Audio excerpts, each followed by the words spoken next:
हरे कृष्ण माता जी। प्रणाम माता जी। हरे कृष्ण हरे माता जी। हरे कृष्ण माता जी। हरे कृष्ण माता जी। हरे कृष्ण कृष्ण माता जी। हरे कृष्ण।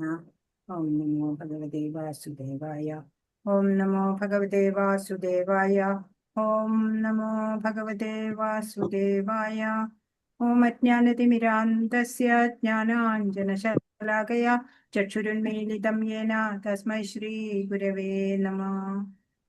हे कृष्णा करुणा सिन्धो दीनबन्धो जगत्पते गोपेश गोपिका कान्त राधा कान्त नमोऽस्तुते। तप्तकाञ्चन गौराङ्गी राधे वृन्दावनेश्वरी वृषभानुसुते देवी प्रणमामि हरिप्रिये। जय श्रीकृष्ण चैतन्य प्रभु नित्यानन्द श्री अद्वैत गदाधर श्रीवासादि गौरभक्तवृन्दा।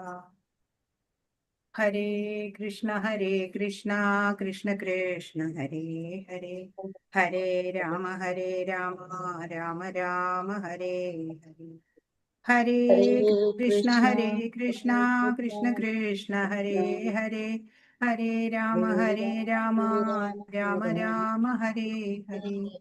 हरे कृष्ण कृष्ण कृष्ण हरे हरे हरे राम राम राम हरे हरे। श्री श्री राधा गोविंद की जय। श्रील प्रभुपाद की जय। गुरु महाराज की जय। हरे कृष्णा। ശ്രീ ശ്രീരാധ ഗോവിന്ദ് ടെമ്പിൾ ഇസ്കോൺ മാംഗ്ലൂരിൽ നിന്നുള്ള ഭഗവത്ഗീത പഠനത്തിലേക്ക് എല്ലാവർക്കും സ്വാഗതം. എല്ലാവർക്കും ഹരേ കൃഷ്ണ. നമ്മൾ ഇന്നലെ എന്താ കണ്ടത്? മരണസമയത്ത് എന്ത് സ്മരിക്കണോ അടുത്ത ജന്മം അതേ ഭാവത്തിൽ ജനിക്കും എന്നൊക്കെ. ഭഗവാനെ സ്മരിച്ചുകൊണ്ട് ദേഹം വെടിയുന്ന ഒരു ഭഗവാന്റെ അടുത്തേക്ക് അയറ്റാം അല്ലെ. അപ്പൊ തുടർച്ചയായിട്ട് ഭഗവത് സേവനം ചെയ്യാം. മനസ്സും ബുദ്ധിയും ഒക്കെ ഭഗവാനിൽ ഉറപ്പിക്കാൻ കഴിയണം. അങ്ങനെയുള്ള ഒരു ഭക്തന് എളുപ്പം ഭഗവത് പ്രാപ്തി സാധ്യമാവും എന്ന് നമ്മൾ പഠിച്ചു. പല യോഗങ്ങളുണ്ട്. ഭക്തി യോഗമാണ് ഈസി പ്രോസസ് എന്ന് മനസ്സിലാക്കി. ഇവിടെ ഭഗവത്ഗീത ഇപ്പൊ ഈ 9-ാം അധ്യായം എന്താ? രാജവിദ്യ, രാജഗുഹ്യയോഗം എന്നാണ്. രാജവിദ്യ എന്ന് പറഞ്ഞ കിങ് ഓഫ് നോളജാ. ഇതിന്റെ അപ്പുറം വേറൊരു നോളജ് ഇല്ല. പിന്നെയോ രാജഗുഹ്യം, ടോപ്പ് സീക്രട്ടുമാണ് അത്. ദ മോസ്റ്റ് കോൺഫിഡൻഷ്യൽ നോളജ് എന്നാ പറയാ. 3 നിലവാരത്തിലുള്ള രഹസ്യങ്ങള് ഉണ്ട് ഭഗവത്ഗീതയില്. രഹസ്യം ആയിട്ടുള്ളത്, രഹസ്യതരമായിട്ടുള്ളത്, പിന്നെയോ രഹസ്യതമമായിട്ടുള്ളത്. അപ്പോ ഇവിടെ ഇപ്പൊ പറയണത് ഹൈലി കോൺഫിഡൻഷ്യൽ ആയിട്ടുള്ള അല്ലെ, ടോപ്പ് മോസ്റ്റ് സീക്രട്ട് ഒക്കെ ഭഗവാൻ ഇവിടെ വെളിപ്പെടുത്തി തരും. അപ്പൊ ഭഗവാനെ കുറിച്ച് പറയാന് ഭഗവാനാണ് അധികാരിയായിട്ടുള്ളൂ. ആദിമനായിട്ടുള്ളത് ഭഗവാനാണ്. അതുകൊണ്ട് മറ്റാർക്കും ഭഗവാനെ കുറിച്ച് പറയാൻ സാധ്യമല്ല. ഇത് ഭഗവാനെ കുറിച്ചുള്ള ആ രഹസ്യം ഉണ്ടല്ലോ, ഇത് ആർക്കൊക്കെ മനസ്സിലാവില്ല എന്നൊക്കെ ഇവിടെ പറയും. ഭഗവാന്റെ യോഗശക്തിയെ കുറിച്ച് പറയും. ഭൗതിക ലോകത്ത് ആരാണ് മൂഢൻ, മഹാത്മാവ്, ഭഗവാനെ ആരാധിക്കുന്നത് എങ്ങനെ, ഇതൊക്കെ ഈ അധ്യായത്തിൽ പറയും. മാത്രല്ല ഭഗവത് പ്രാപ്തിക്കായിട്ട് ഏറ്റവും എളുപ്പമുള്ള 4 കാര്യങ്ങള് ഇവിടെ പറഞ്ഞു തരുന്നുണ്ട്. ഹരേ കൃഷ്ണ. അപ്പൊ എന്താണ് രഹസ്യമായിട്ടുള്ള അറിവ്? അത് നമുക്ക് നോക്കാം. 1-ാമത്തെ ശ്ലോകത്തിന്റെ ആശയം ഇവിടെ കൊടുത്തിട്ടുണ്ട്. ശ്രീ ഭഗവാൻ പറഞ്ഞു, പ്രിയപ്പെട്ട അർജുന, നീ ഒരിക്കലും എന്നിൽ അസൂയാലു ആയിട്ടില്ല. അതിനാൽ അതീവ രഹസ്യമായ ഈ ജ്ഞാനവും വിജ്ഞാനവും നിന്നെ ഗ്രഹിപ്പിക്കാം. ഇതറിഞ്ഞാൽ ഭൗതിക ജീവിത ക്ലേശങ്ങളിൽ നിന്ന് നീ മുക്തനാവും. മുമ്പ് പറഞ്ഞു അർജുനൻ ഭക്തനാണ്, ശിഷ്യനാണ് അല്ലെ, ഭഗവാന്റെ സുഹൃത്താണ്, ഭഗവാനില് എപ്പോഴും മനസ്സുറപ്പിച്ചിട്ട് നിൽക്കുന്ന ആളാ അർജുനൻ. മാത്രല്ല അർജുനൻ അസൂയാരഹിതനുമാണ്. അസൂയ പാടില്ല. അങ്ങനെയുള്ളവർക്കാണ് ഭഗവത്ഗീത ഗ്രഹിക്കാൻ സാധിക്കുള്ളൂ. അപ്പൊ ഭഗവാനും ഭക്തനുമായിട്ടുള്ള കൊടുക്കൽ വാങ്ങലുകള് അത് വളരെ ഗോപ്യമായതാണ്. അസൂയ ഇല്ലാതെ ജിജ്ഞാസു ആയവൻ എന്ന് അനസൂയ എന്ന് പറഞ്ഞാല് ഇതുവരെ പറഞ്ഞതിനേക്കാളും രഹസ്യങ്ങളായ വിഷയങ്ങളാണ് ഉപദേശിച്ചുകൊണ്ട് ഭഗവാൻ തുടരുന്നത്. ഒരു വ്യക്തി ഭഗവാനെ കുറിച്ച് എത്രയേറെ കേൾക്കുന്നുവോ അത്രയേറെ ബോധവാനായി തീരും. അല്ലെ, ഭക്തരുടെ മനോഭാവം, ആത്മാർത്ഥത, ഇതെല്ലാം ഭഗവാൻ അറിയാൻ പറ്റും. അതുകൊണ്ടോ ജ്ഞാനം നേടാനുള്ള ആ ബുദ്ധിശക്തിയും ഭഗവാൻ തന്നെ ലഭ്യമാക്കി തരും. ഹൃദയ മാലിന്യങ്ങളൊക്കെ നീങ്ങണം. അപ്പോഴാണ് നമുക്ക് ഈ കൃഷ്ണശാസ്ത്രം സുഗ്രാഹ്യമായി തീരുക. നാം ആത്മാവാണ് എന്നുള്ളതാണ് ഗുഹ്യമായിട്ടുള്ള ജ്ഞാനം. ഗുഹ്യതരമായതോ നമ്മൾ ഭഗവത് അംശമാണ് എന്നുള്ളത്. ഗുഹ്യതമമായിട്ടുള്ള അറിവുകളാണ് എങ്ങനെ ഭഗവാനോട് ചേരാം എന്നുള്ളത്. രാജവിദ്യ രാജഗുഹ്യം പവിത്രമിതമുത്തമം പ്രത്യക്ഷാവഗമം ധർമ്മ്യം സുസുഖം കർത്തുമവ്യയം. ഈ ജ്ഞാനം രാജവിദ്യയാണ്. രഹസ്യങ്ങളിൽ വെച്ച് രഹസ്യവും ഏറ്റവും പവിത്രമായതുമാണിത്. നേരിട്ട് ആത്മസാക്ഷാത്കാരം നൽകുന്നത് കൊണ്ട് ധർമ്മത്തിന്റെ പരിപൂർണതയാണിത്. ശാശ്വതവും സന്തോഷത്തോടെ ചെയ്യാവുന്നതുമാണ്. എന്തൊക്കെയാണ് ഈ ജ്ഞാനത്തിന്റെ വിശേഷതകള്? ഇത് ഏറ്റവും രഹസ്യങ്ങളിൽ വെച്ച് രഹസ്യമായതാണ്, ഏറ്റവും പവിത്രമായതുമാണ്. പിന്നെയോ നേരിട്ട് ആത്മസാക്ഷാത്കാരം നൽകും എന്നുള്ളതിനാല് ഇത് ധർമ്മത്തിന്റെ പരിപൂർണതയാണ്. പിന്നെയോ ശാശ്വതവും സന്തോഷത്തോടെ ചെയ്യാവുന്നതുമാണ്. സുസുഖം കർത്തുമവ്യയം എന്നാ ഇവിടെ പറഞ്ഞേക്കണേ അല്ലേ. ഇത്ര എളുപ്പത്തില് ശാശ്വതമായിട്ട് സന്തോഷത്തോടെ ചെയ്യാവുന്ന ജോലിയാണ് ഈ രാജവിദ്യ. മനസ്സിലാക്കി കഴിഞ്ഞാല് സുസുഖം, എളുപ്പത്തിൽ ലഭിക്കണ സുഖാണ്. ഇതുവരെ ഭഗവത്ഗീതയിൽ പറഞ്ഞ എല്ലാ സിദ്ധാന്തങ്ങളുടെയും തത്വചിന്തകളുടെയും രത്ന ചുരുക്കമായിട്ടുള്ള ഈ അധ്യായം, അതിനെയാണ് രാജവിദ്യ. അതാണ് വിവിധ തത്വസംഹിതകളും വേദങ്ങളുടെ ഒക്കെ സൂക്ഷ്മ പഠനം കൊണ്ട് നേടാവുന്ന ജ്ഞാനത്തിന്റെ സത്ത്. അത് രാജവിദ്യ എന്നുള്ള ഈ ഒരു അധ്യായത്തിലുണ്ട്. ആത്മാവും ശരീരവും തമ്മിലുള്ള വ്യത്യാസം എന്താണെന്നുള്ള അറിവുമായി ബന്ധപ്പെട്ടിരിക്കുന്നതിനാലെ തന്നെ ഈ അതീന്ദ്രിയ ജ്ഞാനം അത്യന്തം രഹസ്യമാണ് എന്ന് പറയാണ്. അപ്പോ ലക്ഷ്യം ഭഗവത് സേവനം തന്നെയാണ് അല്ലേ. ഇപ്പോ ജ്ഞാനത്തിന്റെ കിങ് ആയിട്ടുള്ള ആ രാജവിദ്യ അതെന്താണ് നമുക്ക് നോക്കാം.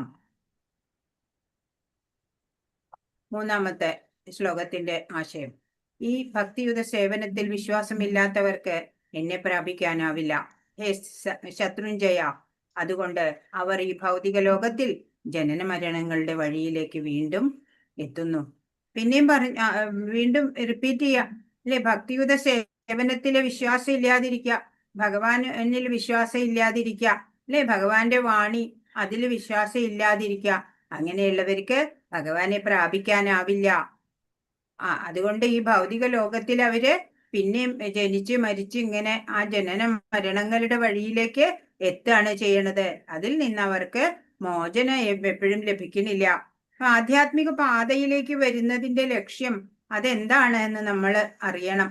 ഭഗവാനെ അറിയണം എന്ന ആഗ്രഹത്തോടെ വേണം നമ്മൾ ആത്മീയതയിലേക്ക് വരേണ്ടത്. മറ്റെന്തോ ആഗ്രഹിച്ചിട്ട് ഭഗവത്ഗീത പഠിക്കരുത്. അവിശ്വാസികൾക്ക് ഭക്തിയുത സേവനത്തിൽ ഏർപ്പെടാൻ ഒരിക്കലും സാധിക്കില്ല. ഭക്തന്മാരുടെ സമ്പർക്കത്താലെ നമുക്ക് ഭഗവാനിൽ വിശ്വാസം ഏറി വരും. ഇപ്പോ ഭഗവാൻ കൃഷ്ണനെ സേവിക്കുന്നത് കൊണ്ട് പരിപൂർണത നേടാൻ സാധിക്കുമെന്നുള്ള ആ ഉറച്ച ബോധം ഉണ്ടല്ലോ, നിശ്ചയാത്മിക ബുദ്ധി, അതാണ് വിശ്വാസം എന്നുള്ളത്. വിശ്വാസപൂർവം ഭഗവത് സേവനം ചെയ്യാം അല്ലെ. നമ്മളിപ്പോ അങ്ങനെ ശാസ്ത്രജ്ഞാനം നേടിയിട്ടാണ് വിശ്വസിക്കുന്നത്, അല്ലാതെ വെറുതെ ആരോ പറഞ്ഞു അങ്ങനെയല്ല. സാധു, ശാസ്ത്രം, ഗുരു എല്ലാം പരിശോധിച്ച് ഉറപ്പുവരുത്തുക. ഇപ്പോ ടിപ്പിക്കൽ എക്സാമ്പിൾ പറയുമ്പോൾ നമ്മൾ ഒരു അസുഖത്തിന് ഡോക്ടർ മരുന്ന് തന്നു വിചാരിക്കുക, നമ്മളൊരു സെക്കൻഡ് ഒപ്പീനിയനും കൂടെ എടുക്കും അല്ലേ. എന്നിട്ടാണ് പിന്നെ ബുക്ക് ഉണ്ടെങ്കിൽ ബുക്കും നോക്കും, എന്നിട്ടാണ് നമ്മളത് പ്രായോഗികമാക്കുക. അതുപോലെ ബ്ലൈൻഡ് ഫെയ്ത്ത് ഒന്നും വേണ്ട. ശാസ്ത്രത്തിൽ എന്താണോ പറഞ്ഞത് അതൊക്കെ പഠിച്ചറിഞ്ഞിട്ട് നമ്മൾ അത് പ്രാവർത്തികമാക്കിയാൽ മതി. ആരെങ്കിലും പറഞ്ഞിട്ട് നമ്മളത് ചെയ്യണ്ട. ഇപ്പൊ നാരദ ഭക്തി സൂത്രത്തില് പറയുന്നുണ്ട്, അന്യഥാ പാതിത്യ ശങ്കയാ, അല്ലെങ്കിൽ അധപ്പതിക്കാം എന്ന ശങ്കയാലെ നമ്മൾ എപ്പോഴും ശാസ്ത്രം പ്രമാണമാക്കണം. ശാസ്ത്രവിധി അനുസരിക്കാതെ ജീവിക്കുന്ന ഒരാൾക്ക് ജീവിത വിജയം ഉണ്ടാവില്ല. സാധന അനുഷ്ഠാനങ്ങള് അതൊക്കെയും നമ്മൾ ഗുരു നിർദ്ദേശാനുസരണം ശരിയായിട്ട് ശ്രദ്ധാപൂർവം നമ്മൾ അനുഷ്ഠിക്കുകയും വേണം.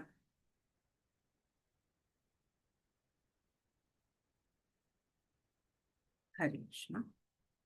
9.4 നാലാം ശ്ലോകത്തിന്റെ ആശയം. അവ്യക്തമായ രൂപത്തിൽ ഞാൻ ഈ പ്രപഞ്ചമെമ്പാടും വ്യാപിച്ചു നിൽക്കുന്നു. സർവഭൂതങ്ങളും എന്നിലാണ്, ഞാൻ അവയിലല്ല സ്ഥിതി ചെയ്യുന്നത്. ഭഗവാന്റെ അതീന്ദ്രിയ വ്യക്തിത്വത്തെ കാണിച്ചു തരികയാണ്. ഭഗവാന്റെ പരമോന്നതായിട്ടുള്ള ആ അവസ്ഥ നമുക്ക് കാണിച്ചു തരികയാണ്. ഭഗവാൻ അല്ലാതെ മറ്റൊന്നുമില്ല എന്നുള്ള ആ ഉറപ്പ് നമുക്ക് ഉണ്ടാവണം. ഫസ്റ്റ് ആൻഡ് ഫോർമോസ്റ്റ് അവിടെ നിന്ന് പിന്നെ ബിൽഡപ്പ് ചെയ്തിട്ട് കൊണ്ടുവരണം. ഇപ്പൊ ഭഗവാൻ കൃഷ്ണന്റെ നാമം, യശസ്, ലീലകള് ഇതൊക്കെയും ഭൗതിക ഇന്ദ്രിയങ്ങൾക്ക് വിഷയീഭവിക്കുന്നവയല്ല. ഭഗവാനെ സ്ഥൂല ഇന്ദ്രിയങ്ങൾക്ക് ഭഗവാൻ ഗോചരനല്ല. പരിശുദ്ധ ഭക്തിയോടെ അതുപോലെ ശരിയായ മാർഗനിർദ്ദേശത്തോടെ ഭഗവത് സേവനത്തിൽ ഏർപ്പെടുന്നവർക്ക് മാത്രമേ ഭഗവാനെ അറിയാൻ സാധിക്കുള്ളൂ. അപ്പൊ ഈ കാണുന്ന പ്രപഞ്ച ഘടകങ്ങള് എല്ലാം തന്നെ ഭഗവാനിൽ നിന്ന് ഉണ്ടായതാ. ഭഗവാനിൽ തന്നെയാ അത് നിലനിൽക്കുന്നത്. എന്നാൽ അതിൽ മാത്രമായിട്ട് ഭഗവാൻ ഒതുങ്ങണില്ല. ഇതൊക്കെ നമുക്ക് അറിയാൻ വേണ്ടി വീണ്ടും വീണ്ടും പറയാണ്. ഇതറിയുന്നതാണ് ജ്ഞാനത്തിന്റെ ഫസ്റ്റ് സ്റ്റെപ്പ് എന്ന് പറയണത്. അതാ ഇവിടെ പറയണേ, അവ്യക്തമായ രൂപത്തില് ഞാൻ ഈ പ്രപഞ്ചമെമ്പാടും വ്യാപിച്ചു നിൽക്കുന്നു. സർവഭൂതങ്ങളും എന്നിലാണ്. എല്ലാം ഇവിടെ കാണുന്ന എല്ലാം തന്നെ ഭഗവാനിലാണ് ഉള്ളത്. ഭഗവാനോ അവയിലല്ല സ്ഥിതി ചെയ്യുന്നത് എന്നാണ്. ഭഗവാന്റെ ആ സർവജ്ഞത്വം അതാണ് ഇവിടെ ആ പരമോന്നത അവസ്ഥ കാണിച്ചു തരാണ്. 5-ാമത്തെ ശ്ലോകത്തിന്റെ താല്പര്യം. സൃഷ്ടിജാലങ്ങൾ ഒന്നും എന്നിൽ സ്ഥിതി ചെയ്യുന്നുമില്ല. എന്റെ യോഗപ്രഭാവം നോക്കൂ. സർവഭൂതങ്ങളുടെയും പരിപാലകനും സർവവ്യാപിയുമാണെങ്കിലും ഞാൻ ഈ പ്രത്യക്ഷ പ്രപഞ്ചത്തിന്റെ ഒരു അംശമല്ല, മറിച്ച് ഞാനാണ് ഈ പ്രപഞ്ചത്തിന്റെ ഉത്ഭവസ്ഥാനം. എന്താ ഭഗവാൻ പറയുന്നത്? സൃഷ്ടിജാലങ്ങള് ഒന്നും ഭഗവാനിലല്ല സ്ഥിതി ചെയ്യുന്നത്. ഭഗവാന്റെ യോഗപ്രഭാവം കൊണ്ടാണ് ഈ സർവഭൂതങ്ങളുടെയും പരിപാലനവും എല്ലാം നടക്കുന്നത്. പരിപാലകൻ ഭഗവാനാണ്. സർവവ്യാപിയാണ് ഭഗവാൻ, അല്ലെ? പ്രപഞ്ചമാകെ നിറഞ്ഞു നിൽക്കുകയാണ്. പ്രത്യക്ഷ പ്രപഞ്ചത്തിന്റെ ഒരംശമല്ല അതേസമയം ഭഗവാൻ എന്നാണ്. മറിച്ചോ ഭഗവാനാണ് ഈ പ്രപഞ്ചത്തിന്റെ ഉത്ഭവസ്ഥാനം.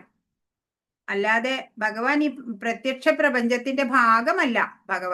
ഭഗവാനാണ് ഉത്ഭവ സ്ഥാനമാണ് ഭഗവാൻ. ഭഗവാൻ ഈ പ്രത്യക്ഷ പ്രപഞ്ചത്തിന്റെ ഒരു അംശമൊന്നും അല്ല. അങ്ങനെ വേണം നമ്മൾ ഭഗവാനെ മനസ്സിലാക്കാൻ. സ്ഥിതി ചെയ്തുകൊണ്ട് തന്നെ ശക്തിയുള്ള കാറ്റ് എല്ലായിടത്തും സഞ്ചരിക്കുന്നു. അതുപോലെ സർവ സൃഷ്ടികളും എക്കാലത്തും എന്നിലാണ് വിശ്രമിക്കുന്നത്. ഇപ്പോ ഭഗവാൻ പറയാണ്, ഇപ്പൊ ഒരു കാറ്റ് എല്ലായിടത്തും സഞ്ചരിക്കുന്നുണ്ട്. ഒരിടത്ത് സ്ഥിതി ചെയ്യുന്ന പോലെയാ. സ്പേസ് എന്നൊക്കെ പറയും ഈ വൈദിക ശാസ്ത്രത്തില്. ഇപ്പോ ആകാശം, കാറ്റ് എന്നൊക്കെ പറയുമ്പോൾ അത് സ്പേസ് എന്നാണ് ഉദ്ദേശിക്കുന്നത്. അല്ല, സർവ സൃഷ്ടികളും എക്കാലവും ഭഗവാനിലാണ് വിശ്രമിക്കുന്നത് എന്ന്. 8-ാമത്തെ ശ്ലോകത്തിന്റെ ആശയാണ്. പ്രപഞ്ച പ്രവർത്തനം എന്റെ അധീനതയിലാണ്. എന്റെ ഇച്ഛയ്ക്കനുസരിച്ച് അത് വീണ്ടും വീണ്ടും ആവിർഭവിക്കുകയും ഒടുവിൽ തിരോഭവിക്കുകയും ചെയ്യുന്നു. എന്താ പറയണേ? ഈ പ്രപഞ്ചത്തിന്റെ ഈ പ്രവർത്തനമൊക്കെ ഭഗവാന്റെ അണ്ടറിലാ നടക്കണേ, അല്ലെ? ഭഗവാന്റെ അധീനതയിലാണ് എല്ലാം ഈ പ്രപഞ്ചത്തിൽ സംഭവിക്കുന്നത്. ഭഗവാന്റെ ഇച്ഛയ്ക്ക് അനുസരിച്ചിട്ടാണ് വീണ്ടും വീണ്ടും ആവിർഭവിക്കുകയും തിരോഭവിക്കുകയും ഒക്കെ ചെയ്യുന്നത്. അതാണ് പ്രളയം, പ്രഭവം എന്നൊക്കെ പറയുന്നുണ്ട്, അല്ലെ? നമ്മള് പ്രളയത്തില് എല്ലാമേ ലയിച്ചു ഭഗവാനിലേക്ക് ലയിക്കും. പിന്നീട് ഭഗവാൻ ഇച്ഛിക്കുമ്പോൾ അത് വീണ്ടും പ്രഭവത്തിലൂടെ അതെല്ലാം ഉത്ഭവിക്കുന്നു.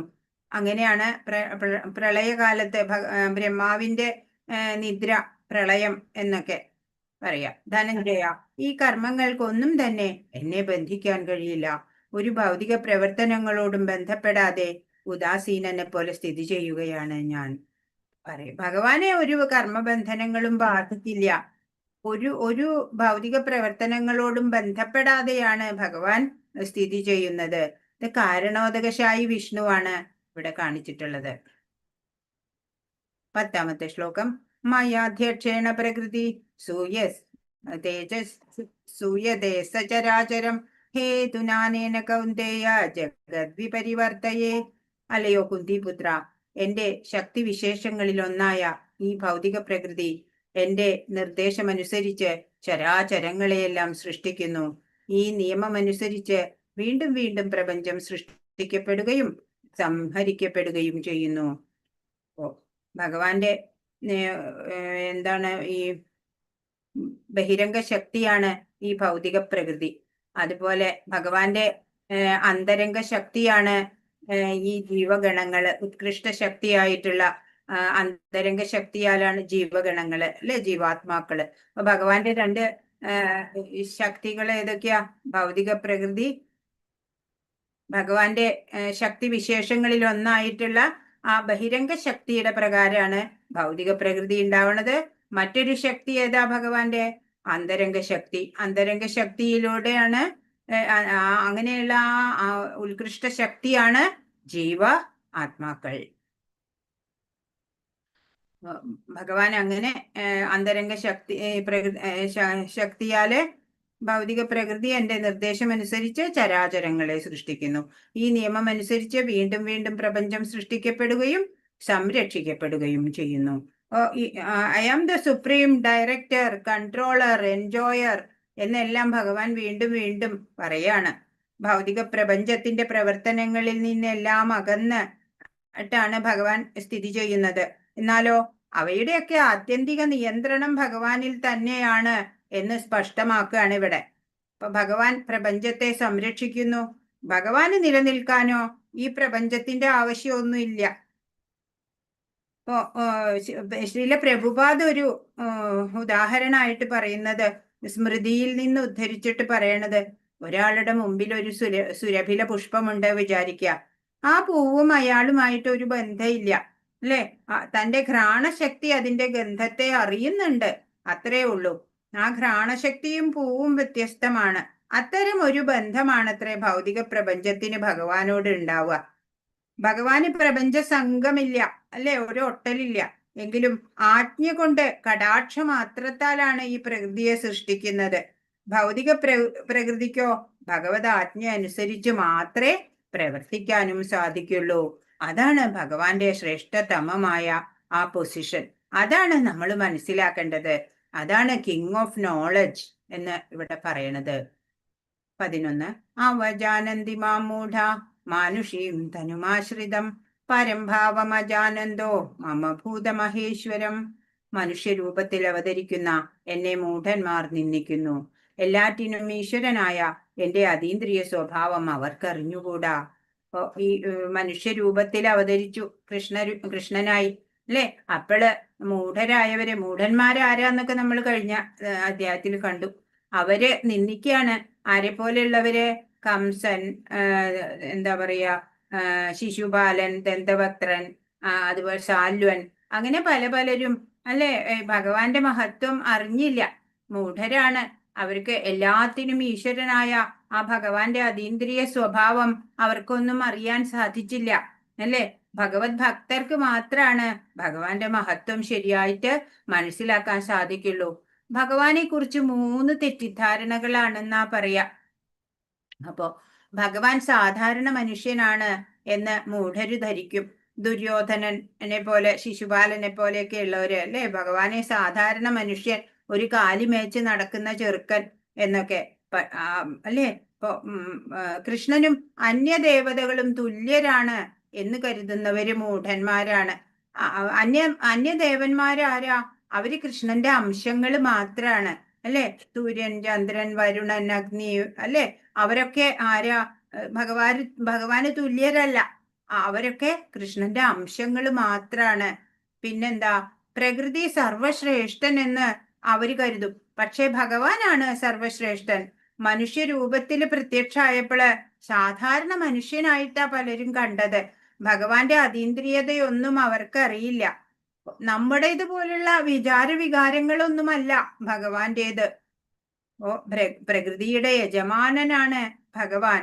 ആ സത്യം, നമ്മള് യാഥാർത്ഥ്യം നമ്മള് ബോധ്യപ്പെടണം. 12 മോഘാശ മോഘകർമാണോ മോഹജ്ഞാന വിചേതസ രാക്ഷസീമാസുരീം ചൈവ പ്രകൃതിം മോഹിനീം ശ്രുത. ഇങ്ങനെ മോഹിതരായവർ ആസുരങ്ങളും നിരീശ്വരവാദപരങ്ങളുമായ ആശയങ്ങളാൽ ആകൃഷ്ടരാകുന്നു. ആ വ്യാമോഹ അവസ്ഥയിൽ മുക്തിയെക്കുറിച്ചുള്ള പ്രതീക്ഷകളും ഫലോദിഷ്ട കർമ്മങ്ങളും ജ്ഞാനാർജനവും എല്ലാം പാഴായി പോകും. അവര് മൂഢന്മാരെന്താ വിചാരിക്കണേ? ഭഗവാൻ ഒരു പവറും ഇല്ല അല്ലെ, ഭഗവാൻ വെറും സാധാരണ മനുഷ്യൻ. അങ്ങനെ അവര് ആസുരികളാ, ദൈവികത ഇല്ല അവരിൽ, ഭക്തി ഒട്ടും ഇല്ല. അങ്ങനെ ആസുരങ്ങളും നിരീശ്വരവാദപരങ്ങളുമായിട്ടുള്ള ആശയങ്ങളാ അവർക്ക്. അവരതിലാ ആകർഷിച്ചിങ്ങനെ ജീവിതം നയിക്കണത്. ആ വ്യാമോഹ അവസ്ഥയില് അവർക്ക് മുക്തിയെക്കുറിച്ച് ഒന്നും ചിന്തിക്കാനില്ല. ഫലോദിഷ്ട കർമ്മങ്ങൾ ചെയ്യുന്നുണ്ട്, പക്ഷെ അതും അവര് നേടിയ ജ്ഞാനവും എല്ലാമേ പാഴായി പോവാണ് എന്ന്. അപ്പൊ കൃഷ്ണനെ പരമസത്യമാണ് എന്ന് ഉൾക്കൊള്ളാൻ ആസുരികൾക്ക് കഴിയില്ല ഒരിക്കലും. ഭഗവാനെ മനസ്സിലാക്കാൻ അവർക്ക് കഴിയില്ല. ഈശ്വരനെ ശരിക്കും അറിയാത്തവർക്കോ ദുഃഖമുണ്ടാവും അല്ലെ. താപത്രയം നമ്മൾ പറഞ്ഞു, 3 ടൈപ്പ് താപങ്ങള്. അപ്പൊ ഭക്തനോ മറ്റൊരു സമ്പത്തും ആവശ്യമില്ല അല്ലെ. ഭക്തന് ഭഗവാനെ മാത്രം മതി, വേറൊരു സമ്പത്തും ഭക്തൻ ആഗ്രഹിക്ക പോലുമില്ല. മൂഢന്മാരോ ഈ രാക്ഷസീയവും ആസുരീയവുമായിട്ടുള്ള പ്രകൃതിക്ക് അടിമപ്പെട്ട് ഇങ്ങനെ അവരുടെ എല്ലാം പാഴായി പോവുകയാണ്. ഫലോദിഷ്ട കർമ്മങ്ങള്, ജ്ഞാനാർജനം എല്ലാമേ പാഴായി പോവും.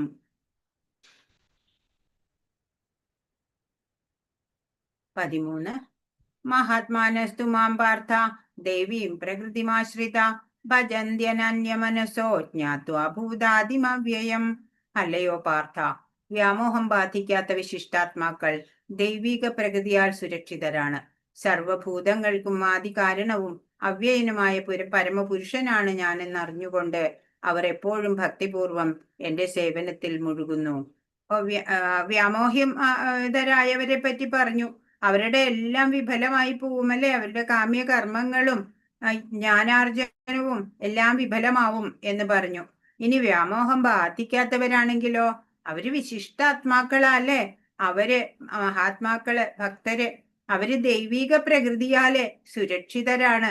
അവർക്ക് ദൈവികമായിട്ടുള്ള ആ ശക്തിയെ പ്രബലമാക്കിയവരാ.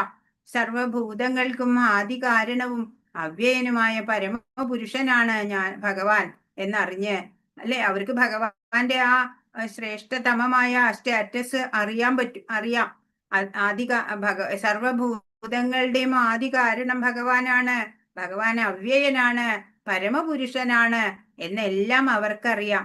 അങ്ങനെ അറിഞ്ഞതുകൊണ്ട് തന്നെ അവരെപ്പോഴും ഭക്തിപൂർവം ഭഗവാന്റെ സേവനത്തിൽ മുഴുകാണ് ചെയ്യണത് അല്ലെ. ഭഗവാനെ കുറിച്ച് അറിയും തോറും ഭഗവാനിൽ നമുക്ക് സ്നേഹം ഉണ്ടാവും അല്ലെ.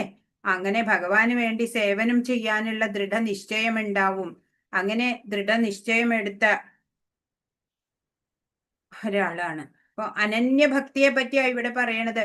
ഭഗവാൻ കൃഷ്ണൻ സുപ്രീം ലോർഡ് ഹെഡ് എന്നറിഞ്ഞിട്ട് ഭക്തിയുത സേവനം ചെയ്യാ, അതാ നമ്മുടെ കർത്തവ്യം. ഒരു മഹാത്മാവിനോ കൃഷ്ണനിൽ ഒഴികെ മറ്റേതു വിഷയത്തിലും താല്പര്യം ഉണ്ടാവില്ല. കൃഷ്ണനാണ് ആദിപുരുഷൻ, സർവകാരണങ്ങൾക്കും കാരണം എന്നെല്ലാം ഒരു സംശയവുമില്ലാതെ ബോധ്യമായിട്ടുണ്ടാവും. അദ്ദേഹം ദിവ്യശക്തിയിലാ സ്ഥിതി ചെയ്യുന്നത് അല്ലെ. എന്താ പറയാ, ബ്രഹ്മഭൂതാവസ്ഥ, ബ്രഹ്മനിർവാണം പൂകിയ അവസ്ഥ അല്ലെ. ദിവ്യശക്തിയിലാ ആ ഭക്തൻ സ്ഥിതി ചെയ്യുന്നത്. അപ്പൊ ഇവിടെ പിക്ചർ നോക്കൂ, അത് മാധവേന്ദ്രപുരി എന്നുള്ള ഭക്തനാണ്. വൃന്ദാവനത്തില് ഒരു മരച്ചോട്ടിൽ ഇരുന്നോണ്ട് നാമജപം ചെയ്യാണ്. ആഹാരം ഒന്നും കഴിക്കൊന്നുമില്ല. ആരെങ്കിലും എന്തെങ്കിലും കൊണ്ടു കൊടുത്താൽ മാത്രം കഴിക്കും. അങ്ങനെ ഒരു ദിവസം അദ്ദേഹം മരച്ചോട്ടിൽ ഇരുന്ന് ഇങ്ങനെ നാമം ജപിക്കുമ്പോഴ് ഒരു ബാലൻ അവിടെ വന്നു. അപ്പൊ നീ ആരാണ് എന്ന് ചോദിച്ചപ്പോ പറഞ്ഞു, ഞാൻ ദാ ഈ ഗോവർദ്ധനത്തിന്റെ അടുത്ത് താമസിക്കുകയാണ് എന്ന് പറഞ്ഞിട്ട് ഒരു കുടം പാല് കൊടുത്തു. അങ്ങ് വിശന്നിരിക്കുന്നത് കണ്ടിട്ട് മാതാജിമാര് തന്നയച്ചതാണ് എന്ന്. അപ്പോ ബാലൻ പോയി കഴിഞ്ഞിട്ട് അദ്ദേഹം അത് കുടിച്ചു. കുടമെടുക്കാൻ വരുമ്പോൾ കൂടുതൽ ഡീറ്റെയിൽസ് ചോദിക്കാം. പക്ഷെ ബാലൻ വന്നില്ല. സ്വപ്ന ദർശനം രാത്രി ഉണ്ടായി. കാട്ടിനകത്ത് ഒരു മൂർത്തി കുഴിച്ചിട്ടിട്ടുണ്ട്, അത് എടുക്കണം എന്നിങ്ങനെ ഒരു സ്വപ്നം കാണുക. ഇദ്ദേഹം ഗ്രാമവാസികളുടെ സഹായത്താല് കാട്ടിലൊക്കെ കുഴിച്ചിട്ട് ആ വിഗ്രഹം എടുത്തു. പഞ്ചരാത്ര വിധി പ്രകാരം പ്രതിഷ്ഠ നടത്തി. അങ്ങനെ എല്ലാ ബ്രാഹ്മണരും കൂടെ ആരാധന നടത്തി. അത് വൃന്ദാവനത്തിലെ ഒരു ഡീറ്റിയാണ്. ഹരേ കൃഷ്ണ. 14 സതതം കീർത്തയന്തോ മാം യദന്തശ്ച ദൃഢവ്രത നമസ്യന്തശ്ച മാം ഭക്ത്യാ നിത്യയുക്ത ഉപാസതേ. പ്രധാനപ്പെട്ട ഒരു ശ്ലോകാണ് ഇത്. സതതം കീർത്തയന്തോ മാം, എല്ലായ്പ്പോഴും ഭഗവാനെ കീർത്തിക്കുക. യദന്തശ്ച ദൃഢവ്രത, ദൃഢനിശ്ചയത്തോടെ വേണം പ്രയത്നിക്കാൻ, ഭഗവാനെ കിട്ടാൻ സാധനകളൊക്കെ ചെയ്യണം. നമസ്യന്തശ്ച മാം ഭക്ത്യ, ഭക്തിയോടെ ഭഗവാന്റെ മുമ്പിൽ പ്രണമിക്കുക. നിത്യയുക്ത ഉപാസതേ, അങ്ങനെ എന്നും ആരാണോ എന്നെ ഭക്തിയോടുകൂടി ആരാധിക്കണത് അങ്ങനെ ഭക്തൻ അങ്ങനെയാണ് ചെയ്യുക എന്നാണ് മഹാത്മാക്കള്. അപ്പൊ ഇവിടെ എല്ലായ്പ്പോഴും എന്റെ കീർത്തികൾ ആലപിച്ചും നിശ്ചയദാർഢ്യത്തോടെ പ്രയത്നിച്ചുകൊണ്ടും എന്റെ മുമ്പിൽ പ്രണമിച്ചുകൊണ്ടും ഈ മഹാത്മാക്കൾ നിരന്തരം എന്നെ ഭക്തിയോടുകൂടി ആരാധിക്കുന്നു. അപ്പൊ മഹാത്മാക്കൾ ആരാ? ഭഗവാനെ ശരിയായിട്ട് അറിഞ്ഞത്, ഭഗവാന്റെ ആ പൊസിഷൻ അല്ലെ, ആ സുപ്രീമസി അല്ലെ, ഭഗവാനാണ് സുപ്രീം ലോർഡ് ഹെഡ് എന്നറിഞ്ഞ ആ ഒരു മഹാത്മാവ് എപ്പോഴും എന്താ ചെയ്യാ? ഭഗവാന്റെ കീർത്തികൾ ആലപിക്കും, നിശ്ചയദാർഢ്യത്തോടെ പ്രയത്നിക്കും, ഭഗവാന്റെ മുമ്പിൽ പ്രണമിക്കും, പിന്നെയോ ഭഗവാനെ ഭക്തിയോടുകൂടി ആരാധിക്കും. ഇവിടെ ഇസ്കോൺ ഡിവോട്ടീസ് ഒക്കെ അങ്ങനെയാ അല്ലേ? അപ്പൊ ശുദ്ധഭക്തരായവര് ദിവസം മുഴുവൻ ഭഗവത് സേവനം മാത്രാണ് ചെയ്യുക. സദാ ഭഗവാനെ കീർത്തിക്കും. എല്ലാറ്റിൻ്റെയും ഉറവിടം ഭഗവാനാണെന്ന് അറിയും ആ മഹാത്മാക്കൾക്ക് അല്ലെ. അതുകൊണ്ട് തന്നെ അവർക്ക് ദൈവിക പ്രകൃതിയുണ്ട്. അവർക്ക് ഭഗവാനെ ശരിയായിട്ട് ഗ്രഹിക്കാനും സാധിക്കും. 17 പിതാഹമസ്യ ജഗതോ മാതാ ധാതാ പിതാമഹ വേദ്യം പവിത്രമോങ്കാര ഋക്സാമയജുരേവച. ലോകത്തിന്റെ അമ്മയും അച്ഛനും രക്ഷകനും പിതാമഹനും ഞാൻ തന്നെ. അറിയേണ്ടതും പവിത്രമാകുന്നതും പ്രണവവും ഋക്ക് സാമ യജുർവേദങ്ങളും ഞാൻ തന്നെ. അപ്പൊ ഭഗവാൻ പറയാണ്, ലോകത്തിന്റെ അമ്മയും അച്ഛനും രക്ഷകനും പിതാമഹനും എല്ലാം ഞാനാണ് എന്ന് ഭഗവാൻ പറയാണ്. എന്താണോ അറിയേണ്ടത്, എന്താണോ പവിത്രമായിട്ടുള്ളത്, പ്രണവം അതുപോലെ വേദങ്ങള് എല്ലാം ഭഗവാൻ തന്നെയാണ് എന്നാണ്. ലോകത്തിന്റെ അമ്മയും അച്ഛനും രക്ഷകനും പിതാമഹനും ഞാനാണ്. അറിയേണ്ടതും പവിത്രമാകുന്നതും പ്രണവവും ഋക്ക് സാമ യജുർവേദങ്ങളും ഞാൻ തന്നെ. എല്ലാം ഭഗവാനാണ് എന്ന് ഭഗവാൻ തന്നെ പറഞ്ഞു തരികയാണ് അല്ലെ. 18 ലക്ഷ്യവും ഭരണകർത്താവും പ്രഭുവും സാക്ഷിയും വാസസ്ഥാനവും ആശയവും ഉറ്റമിത്രവും ഞാനാകുന്നു. സൃഷ്ടിയും സംഹാരവും അടിസ്ഥാനവും ശാശ്വതമായ ബീജവും ഞാൻ തന്നെ. അപ്പോ ഇവിടെയോ ബീജം പ്രദാനം ചെയ്യണു അല്ലേ ഭഗവാൻ. മഴ പെയ്യിക്കുന്നതും നിർത്തുന്നതും ഞാൻ തന്നെ. ഞാനാണ് അമൃതവും മൃത്യുവും ആത്മാവും ജഡവസ്തുവും എന്നിലാണ്. മരണവും ജനനവും ആത്മാവും അതുപോലെ ജഡമായിട്ടുള്ള ശരീരവും എല്ലാം ഭഗവാൻ തന്നെയാണ് എന്ന്. ഹരേ കൃഷ്ണ. 20 സ്വർഗീയ സുഖങ്ങൾ കാക്ഷിച്ച് വേദപഠനം നടത്തുന്നവരും സോമപാനം ചെയ്യുന്നവരും മറ്റൊരു വിധത്തിൽ ഭജിക്കുന്നത് എന്നെയാകുന്നു. പാപഫലങ്ങളിൽ നിന്ന് മുക്തരായി പുണ്യലോകമായ ഇന്ദ്രന്റെ സ്വർഗത്തിൽ ജനിച്ച് അവർ ദിവ്യ സുഖങ്ങളെ അനുഭവിക്കുന്നു. അപ്പോ ഈ എന്താ പറയാ, വേദങ്ങളിലെ കർമ്മകാണ്ഡങ്ങള്, ആ കർമ്മകാണ്ഡത്തിലെ ഫലോദ്ദിഷ്ട കർമ്മങ്ങളെ പറ്റി പറയുന്നുണ്ട്. ഇപ്പൊ പുത്രകാമേഷ്ടി കർമ്മം നടത്തുക എന്നൊക്കെ അല്ലെ, പുത്രൻ ഉണ്ടാവാൻ. അങ്ങനെയുള്ള പല പല സ്വർഗീയ സുഖങ്ങളൊക്കെ വേണം എന്ന് കരുതിയിട്ട് വേദപഠനം നടത്തിയിട്ട് യാഗയജ്ഞങ്ങളൊക്കെ അനുഷ്ഠിക്കുന്നവര് ഉണ്ടല്ലോ, അവരും ഒരു വിധത്തില് ഭഗവാനെ തന്നെയാണ് ഭജിക്കുന്നത് എന്ന് പറയാണ്. അങ്ങനെ അവര് ഫലോദിഷ്ട കർമ്മങ്ങളാണെങ്കിലും പുണ്യകർമ്മങ്ങൾ ചെയ്യുമ്പോൾ പാപഫലങ്ങളിൽ നിന്നൊക്കെ മുക്തരായിട്ട് പുണ്യലോകമായ ഇന്ദ്രന്റെ സ്വർഗത്തിൽ ജനിച്ച് അവർ ദിവ്യ സുഖങ്ങളെ അനുഭവിക്കുന്നു. അപ്പൊ സ്വർഗ പ്രാപ്തി കിട്ടിയാല് എന്താ ഈ ഫലം? സ്വർഗത്തില് വളരെ സുഖ സൗകര്യങ്ങളിലൂടെ ജീവിക്കാം. പക്ഷെ പുണ്യം നശിക്കണ വേളയിൽ വീണ്ടും വരണം ഭൂമിയിലേക്ക്. ഈ ഒരു ജയന്റ് വീല് പോലെയാ, ഇത് ഇങ്ങനെ കറങ്ങി കറങ്ങി മുകളിലേക്ക് എത്തും, പിന്നെയോ താഴോട്ട് പോരും, അല്ലെ? അതുപോലെയാ, സ്വർഗത്തിൽ പോയി കുറെ കാലം സുഖമായിട്ട് ജീവിക്കാം, പിന്നെ വീണ്ടും ഭൂമിയിലേക്ക്. അങ്ങനെ അങ്ങനെ അവര് ഈ സൈക്കിളിൽ കിടന്ന് കറങ്ങാനേ അവർക്ക് പറ്റുള്ളൂ. ഇങ്ങനെ സ്വർഗീയങ്ങളായ ഇന്ദ്രിയ സുഖങ്ങൾ ഒട്ടേറെ അനുഭവിച്ച് തങ്ങൾ ചെയ്ത പുണ്യകർമ്മങ്ങളുടെ ഫലമെല്ലാം നഷ്ടപ്പെടുമ്പോൾ അവർ ഈ നശ്വരമായ ഭൂമിയിലേക്ക് തിരിച്ചു വരുന്നു. വേദത്രയ പ്രമാണങ്ങളിൽ ഉറച്ചു നിൽക്കുന്ന സുഖാനുഭോഗ അന്വേഷികൾക്ക് ജന്മമൃത്യു പരമ്പരയല്ലാതെ മറ്റൊന്നും കിട്ടാനില്ല. അപ്പൊ പുണ്യകർമ്മങ്ങളൊക്കെ ചെയ്ത് സ്വർഗത്തിൽ പോയി വിചാരിക്കുക, അവിടെ ഇന്ദ്രിയ സുഖങ്ങളൊക്കെ ധാരാളം അനുഭവിക്കാം. പക്ഷെ നമ്മുടെ അക്കൗണ്ടിൽ എത്ര പുണ്യമുണ്ടോ അത് തീരണ വരയ്ക്കേ പറ്റുള്ളൂ. അവിടെ സീറോ ബാലൻസ് ആയി കഴിഞ്ഞാല് അപ്പോഴ് അവര് നമ്മളെ പുറത്താക്കും അവിടുന്ന്. അങ്ങനെ വീണ്ടും ഈ നശ്വരമായ ഭൂമിയിലേക്ക്, ദുഃഖാലയം അശാശ്വതം അല്ലെ, അവിടേക്ക് തിരിച്ചു വരണം.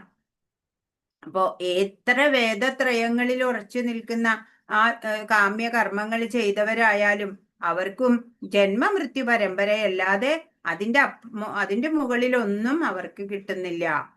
എന്നാലോ 22ാമത്തെ ശ്ലോകം എന്താ പറയണേ? അനന്യാശ്ചിന്തയന്തോ മാം യേ ജനാ പര്യുപാസതേ തേഷാം നിത്യാഭിയുക്താനാം യോഗക്ഷേമം വഹാമ്യഹം. എന്റെ ദിവ്യ രൂപത്തെ ധ്യാനിച്ചുകൊണ്ട് പൂർണമായ ഭക്തിയോടെ ആരാണോ എന്നെ എല്ലായ്പ്പോഴും ആരാധിക്കുന്നത് അവർക്ക് വേണ്ടുന്നതെല്ലാം ഞാൻ നൽകും, അവർക്കുള്ളതെല്ലാം ഞാൻ നിലനിർത്തുകയും ചെയ്യും. മറിച്ച് ഈ എന്താ പറയാ, കാമ്യ കർമ്മങ്ങൾ ചെയ്തവര് സ്വർഗത്തിലൊക്കെ പോവും അല്ലെ? ആ സ്വർഗത്തില് അനുഭവിക്കാനുള്ള സുഖ സൗകര്യങ്ങളൊക്കെ അനുഭവിക്കും. പക്ഷെ പുണ്യം നശിക്കുമ്പോ വീണ്ടും ഭൂമിയിലേക്ക് വരണം. ഭഗവാന്റെ ദിവ്യ രൂപത്തെ ധ്യാനിച്ച് പൂർണ്ണ ഭക്തിയോടെ ആരാണോ ഭഗവാനെ എല്ലായ്പ്പോഴും ആരാധിക്കുന്നത് അവർക്ക് വേണ്ടുന്നതെല്ലാം ഭഗവാൻ നൽകും. അവർക്ക് ഇപ്പൊ എന്തൊക്കെയുണ്ടോ അതെല്ലാം നിലനിർത്തുകയും ചെയ്യും. അത് ആത്മീയതയുടെ കാര്യം. അവരെത്രത്തോളം ആത്മീയ പുരോഗതി നേടിയിട്ടുണ്ട് അതൊക്കെ ഭഗവാൻ നിലനിർത്തും. അത് പിന്നെ ഡൗൺ ആയി പോവില്ല അല്ലെ? അവർക്ക് വേണ്ടുന്നത് എന്താണോ, ഒരു ഭക്തന് വേണ്ടുന്നതെല്ലാം ആ ഭഗവാനാ ചെയ്യുന്നത്. ഭക്തിയിൽ പുരോഗമിക്കാൻ വേണ്ടുന്നത് ഭഗവാൻ കൊടുക്കും ചെയ്യും.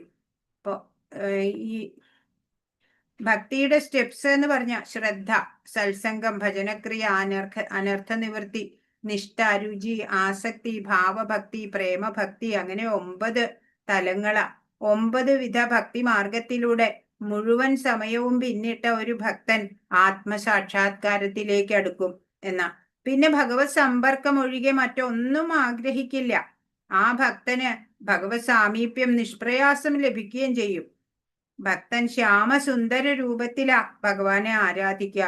ജ്ഞാനികളാണെങ്കിൽ വിശ്വരൂപത്തിലാ ധ്യാനിക്കുക. അപ്പോ കൃഷ്ണാവബോധം നേടാനുള്ള പരിശ്രമത്തില് ഭക്തനെ ഭഗവാനും സഹായിക്കും എന്നാണ്. അവർക്ക് വേണ്ടുന്നതെല്ലാം ഞാൻ നൽകും എന്നതാ പറയണേ. വീണ്ടും ബദ്ധ ജീവിതത്തിലേക്ക് വീഴാൻ ഇടവരുത്താതെ രക്ഷിക്കുകയും ചെയ്യും. അതാ യോഗക്ഷേമം വഹാമ്യഹം എന്നുള്ളത് കൊണ്ട്.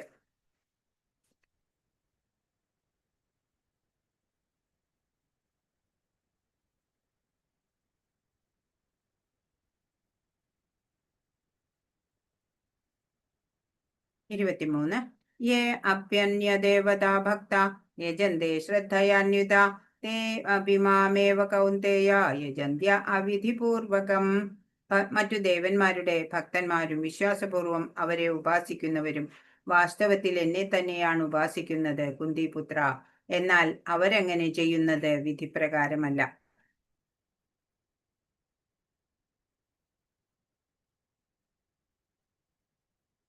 അപ്പോ മറ്റു ദേവന്മാരുടെ ഒക്കെ ഭക്തന്മാരുണ്ടാവും അല്ലെ? ഓരോ ദേവന്മാരെയും ആശ്രയിച്ചിട്ട് അല്ലെ? അവര് വരങ്ങള് ക്ഷണികമായ നേട്ടങ്ങളൊക്കെ കിട്ടുന്നുണ്ടാവും അവർക്ക്. അപ്പൊ ആ ഭക്തന്മാര് വിശ്വാസപൂർവം ആ മറ്റു ദേവന്മാരെ ഉപാസിക്കുന്നവരും വാസ്തവത്തില് ഇൻഡയറക്ട്ലി ഭഗവാനെ തന്നെയാണ് ഉപാസിക്കുന്നത്. എന്നാല് അവരങ്ങനെ ചെയ്യണത് അവിധിപൂർവകം എന്നാ അവർ പറയണേ ഭഗവാൻ ഇവിടെ. വിധിപ്രകാരമല്ല. വിധിപ്രകാരം എന്ന് വെച്ചാ ഇപ്പൊ ഒരു വൃക്ഷത്തിന്റെ വേരുകളിൽ വെള്ളം നനച്ചാൽ മതി, അല്ലാതെ ബ്രാഞ്ചസിലൊന്നും കൊണ്ടുപോയിട്ട് വെള്ളം നനയ്ക്കേണ്ട ആവശ്യമില്ല, അല്ലെ? അതുപോലെ ഭഗവാൻ കൃഷ്ണനെ പരമദിവ്യോത്തമ പുരുഷനായി കണ്ട് ഭഗവാനെ ആരാധിക്കുക, അത്രേ നമ്മൾ ചെയ്യേണ്ടതുള്ളൂ. മറ്റു ദേവന്മാരെ ഒന്നും ആരാധിക്കേണ്ടതില്ല.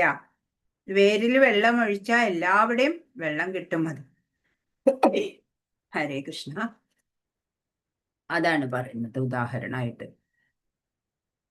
25-ാമത്തെ ശ്ലോകം. യാന്തി ദേവവ്രതാ ദേവാൻ പിതൃൻ യാന്തി പിതൃവ്രത ഭൂതാനി യാന്തി ഭൂതേജ്യ യാന്തി മധ്യാജിനോപിമാം. ദേവന്മാരെ ആരാധിക്കുന്നവർ ദേവന്മാരോടൊപ്പം ജനിക്കും. പിതൃപൂജകർ പിതൃക്കളോടൊപ്പം ജനിക്കും. ഭൂതപ്രേതാദികളെ ഉപാസിക്കുന്നവരാകട്ടെ അവരോടൊപ്പമാവും ജനിക്കുക. എന്നെ ആരാധിക്കുന്ന ഭക്തന്മാർ എന്നോടൊപ്പം ജീവിക്കും. അപ്പൊ എന്താ പറയണേ? ദേവന്മാരോ ഉപാസിക്കുന്ന ആരാധിക്കുന്നവര് ആ ദേവന്മാരുടെ ലോകത്തിലേക്കാ എത്തുക. പിതൃക്കളെ പൂജിക്കുന്നവരോ പിതൃലോകത്തിലെത്തും. ഭൂതപ്രേതാദികളെ ഉപാസിക്കുന്നവര് അവരോടൊപ്പം ജനിക്കും. ഭഗവാനെ ആരാധിക്കുന്ന ഭക്തന്മാരോ ഭഗവാന്റെ ലോകത്തിലേക്ക് എത്തും, അല്ലെ? അവരുടെ ഗതി അതാ. അപ്പോ പരമദിവ്യോത്തമ പുരുഷനെ ഭജിച്ചാൽ മതി. മറ്റു ദേവാരാധനകളൊന്നും ആവശ്യമില്ല. മരത്തിന്റെ വേരുകൾക്ക് ജലം ഒഴിച്ചാൽ മതി. അതുപോലെ നമ്മൾ ആഹാരം കഴിക്കുന്നത് വയറ്റിലേക്കാ. എല്ലാ അവയവങ്ങൾക്കും ഊർജം ലഭിക്കുന്നുണ്ട്, അല്ലേ? അതാണ് ഉദാഹരണം.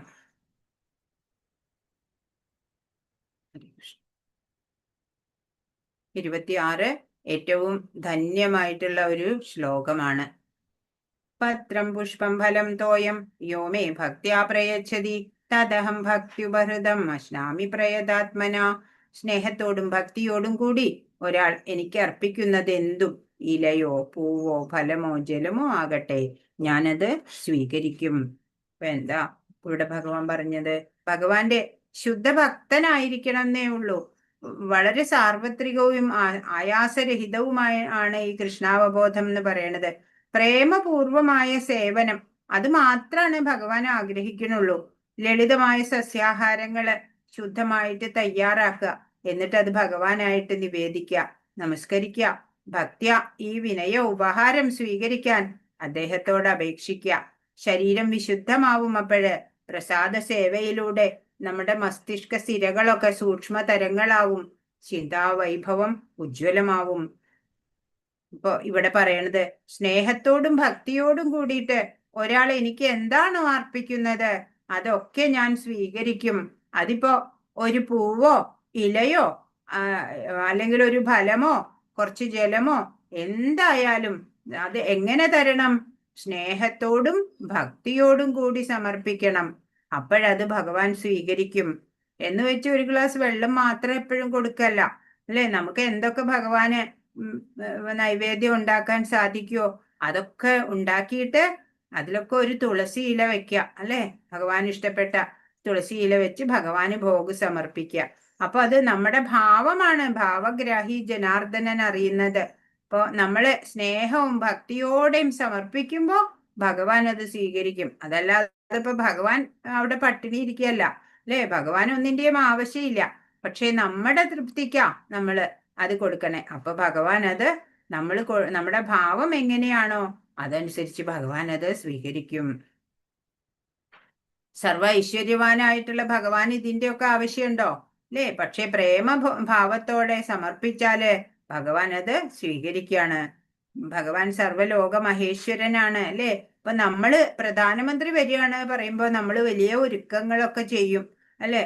അപ്പൊ സർവേശ്വരനായ ഭഗവാൻ വരുന്നുണ്ടെങ്കിലോ, ഭഗവാൻ ഇപ്പോ പൂജയുടെയോ നിവേദ്യത്തിന്റെ ഒന്നും ആവശ്യമില്ല. പ്രേമപൂർവം സ്നേഹത്തോടെ പക്ഷെ നമ്മള് ഒരു ഇലയോ പൂവോ എന്ത് സമർപ്പിച്ചാലും ഭഗവാൻ അത് സ്വീകരിക്കും. അപ്പൊ ഭഗവാന്റേതാണ് ഇവിടെയുള്ള എല്ലാമേ. ഈശാവാസ്യമിതം സർവം എന്ന ഈശോപനിഷത്തിൽ പറയുന്നുണ്ട്. ഇവിടുത്തെ എല്ലാം ഭഗവാന്റെ സ്വത്താണ്. ഭഗവാന്റെ പ്രകൃതി വിഭവങ്ങൾ തന്നെയാണ് ഇതെല്ലാം. അവയുപയോഗിച്ച് നമ്മൾ എന്തൊക്കെയോ പാചകം ചെയ്ത് ഭഗവാന് കൊടുക്കണു. അതല്ലെങ്കിൽ ആ പ്രകൃതി വിഭവങ്ങള്, ഭഗവാനാൽ നൽകപ്പെട്ട പഴം, അല്ലേ, ആപ്പിള്, ഇതൊക്കെ നമ്മള് ഭഗവാൻ ഒന്ന് സമർപ്പിക്കണു ആ ഭക്തിഭാവത്തോടെ. അത്രയേ ഉള്ളൂ.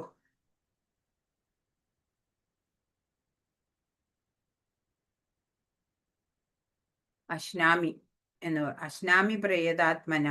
അപ്പൊ ഭഗവാൻ അതൊക്കെ സ്വീകരിക്കും, കഴിക്കും എന്നാണ്. 27. യത് കരോഷി യദശ്നാസി യജുഹോഷി ദദാസി യത് യത്തപസ്യസി കൗന്ദേയാമ തത്കുരുഷമദർപ്പണം.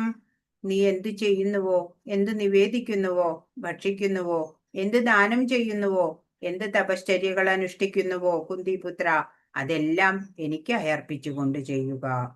അപ്പൊ ഭക്തിയോഗം അത് സാധിക്കണില്ലെങ്കിൽ പിന്നെ നീ കർമ്മമായിട്ട് കർമ്മയോഗം ചെയ്യൂ എന്ന്. അനന്യഭക്തി കൊണ്ട് ഭഗവാനെ പ്രാപിക്കാമെന്ന് പറഞ്ഞു കൊടുത്തു ഭക്തിയോഗം. ഇനിയിപ്പൊ അങ്ങനെ സാധ്യമാവണില്ലാത്തവര് കർമ്മയോഗം ചെയ്യാ. അപ്പൊ അതെന്താ? ഏത് പ്രവൃത്തി ചെയ്യുമ്പോഴും എന്ത് നിവേദിക്കുകയാണോ, ഭക്ഷിക്കുകയാണോ, ദാനം ചെയ്യുകയാണോ, തപശ്ചര്യ അനുഷ്ഠിക്കുകയാണോ, എല്ലാം ഭഗവാനായി അർപ്പിച്ചുകൊണ്ട് ചെയ്യാ. യത്കരോഷി യദശ്നാസി. അപ്പൊ അങ്ങനെ ചെയ്യാ. ഭഗവാൻ എല്ലാറ്റിന്റെയും ആസ്വാദകനാണ് എന്ന് പറഞ്ഞു. എന്ത് ചെയ്യുമ്പോഴും ഭഗവാനായിക്കൊണ്ട് ചെയ്യാ. സർവം ശ്രീകൃഷ്ണാർപ്പണമസ്തു എന്ന്, അല്ലെ? ഭഗവാൻ എല്ലാവരെയും തുല്യരായിട്ടാ കാണണത്. എല്ലാവർക്കും എല്ലാ വിഭവങ്ങളും തുല്യമായിട്ട് നൽകുന്നുണ്ട്.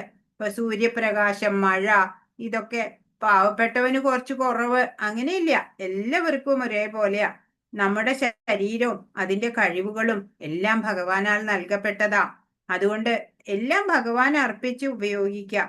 ഏത് സന്ദർഭത്തിലും ഭഗവാനെ മറന്നു പോകാത്ത തരത്തിൽ നമ്മൾ ജീവിതത്തിനെ ചിട്ടപ്പെടുത്തണം.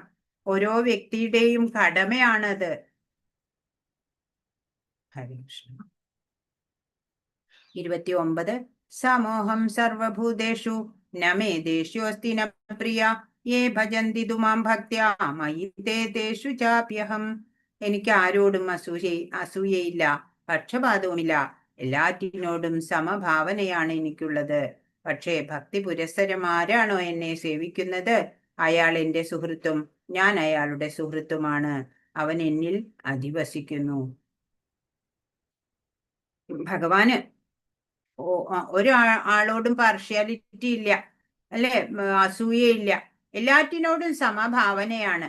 എന്നാലോ ഭക്തി പുരസ്സരം ആരാണോ ഭഗവാനെ സേവിക്കുന്നത്, അയാളോട് കുറച്ച് സോഫ്റ്റ് കോർണർ ഒക്കെ ഭഗവാനുണ്ട്. അയാള് ഭഗവാന്റെ സുഹൃത്താണ്, ഭഗവാൻ അയാളുടെയും സുഹൃത്താണ്. അവൻ ആ ഭക്തൻ ഭഗവാനിലാണ് വസിക്കണത് എന്ന്. അപ്പോ നമ്മള് ഭഗവാന് പാർഷ്യാലിറ്റി ഒക്കെ ഇല്ല എന്ന് പറഞ്ഞാലും, അല്ലെ, ഭക്തനോട് കുറച്ചൊരു ഇഷ്ടക്കൂടുതലൊക്കെ ഉണ്ട്. ഇപ്പൊ വിഭീഷണൻ ഭക്തനാണ്, അല്ലെ? സീതാദേവിയെ തിരികെ അയക്കാൻ പറയുന്നുണ്ട്, രാവണൻ കേട്ടില്ല. അപ്പോ വിഭീഷണൻ രാമചന്ദ്രപ്രഭുവിനെ കാണാൻ ചെന്നു. അപ്പൊ ലങ്കാപതേ എന്നാ ശ്രീരാമചന്ദ്രൻ സംബോധന ചെയ്തത്. അപ്പൊ ലക്ഷ്മണൻ ചോദിച്ചു, ലങ്കാപതി രാവണനല്ലേ, ഇനി രാവണൻ വന്ന് അടിയറ വെച്ചാലോ എന്ന്. അപ്പോള് ശ്രീരാമൻ പറയാണ്, അപ്പൊ ഞാൻ രാവണനെ അയോധ്യാപതിയാക്കും എന്ന്. അപ്പൊ ഭരതനോ, ഭരതന് ഞാൻ വൈകുണ്ഠം തന്നെ നൽകും എന്ന്. ഭക്തന്മാരോട് അത്രയ്ക്കും സ്നേഹാണ് ഭഗവാന്. മഹാബലിയുടെ സഹോദരി രത്നമാല വാമനനെ കണ്ടപ്പോഴ് പറയുന്നുണ്ട്, സ്വന്തം മകനാണെന്ന് തോന്നണു, എത്ര കൗതുകമുള്ള ഒരു കുട്ടിയാ എന്ന്. പക്ഷേ ത്രിലോകവും കൈയടക്കിയപ്പോള് പറയാണ് രത്നമാല, ഇവനെ ഞാൻ വിഷം കൊടുത്തു കൊല്ലും എന്ന്. അടുത്ത ജന്മം പൂതനയായിട്ട്, അല്ലെ, ദ്വാപരയുഗത്തില് വരേണ്ടി വന്നു. ഹരേ കൃഷ്ണ. 30-ാമത്തെ ശ്ലോകം. ആപി ചേത് സുദുരാചാരോ ഭജതേ മാമനന്യഭാഗ് സാധുരേവ സമന്തവ്യ സമ്യക് വ്യവസിതോ ഹിസ. ഒരാൾ അത്യന്തം ഹീനമായൊരു ദുഷ്കർമ്മം ചെയ്താൽ പോലും ഭക്തിപൂർവം ഭഗവത് സേവനത്തിൽ ഏർപ്പെടുന്ന പക്ഷം അയാളെ സാധു എന്ന് കരുതണം.